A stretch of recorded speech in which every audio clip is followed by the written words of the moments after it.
এটা ভয় লগা নিশা গোটেই আমাৰ ঘৰবিলাকত পানী সোমাই গৈছে। বহুত ডাঙৰ বৰষুণ শিৱসাগৰত আৰু চব ভিতৰত চব পানী। বানপানী কমিছিলহে মাত্ৰ।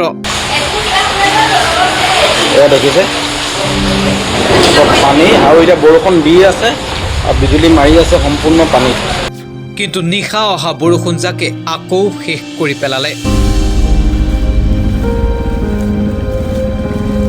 প্ৰচণ্ড বৰষুণৰ বাবে আকৌ পানী সোমাল ঘৰত। আমাৰ গোটেই ঘৰত এতিয়া পানী, ডাঙৰ বৰষুণ। শিৱসাগৰৰ বহু স্থানত আকৌ পানী। এনেধৰণে হ'বলৈ ধৰিছে। এয়া অকণ আগত চাওক, এয়া চাৰিআলি, এয়া ৰাস্তাবোৰত পানী বাগৰিছে।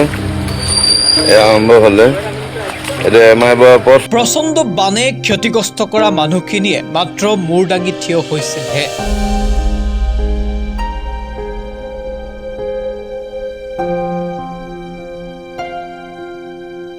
কিছু কিছু প্ৰান্তত পানী কমিছিলহে মাত্ৰ।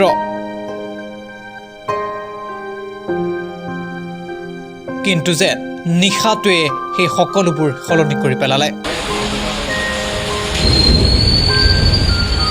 প্ৰচণ্ড বৰষুণৰ বাবে নিশা পানী সোমাল ঠায়ে ঠায়ে।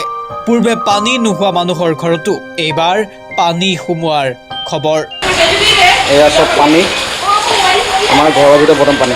মুঠতে এটা ভয় লগা নিশা। বানপানীৰ ভয়ংকৰ ৰূপে মানুহবোৰক আতংকিত কৰা পৰিৱেশ ক্ৰমাৎ সাম কাটিছিলহে। কিন্তু নিশাৰ বৰষুণ জাকে সেয়া উলট পালট কৰি দিলে। এইদৰে মানুহৰ ঘৰত পানী সোমাল। শিৱসাগৰ চহৰতো ৰাজপথত এইদৰে পানী হ'ল। মুঠতে বানৰ বিভীষিকা কেতিয়া কমিব তাক লৈ এতিয়া ডাঙৰ প্ৰশ্ন। News desk, assam.com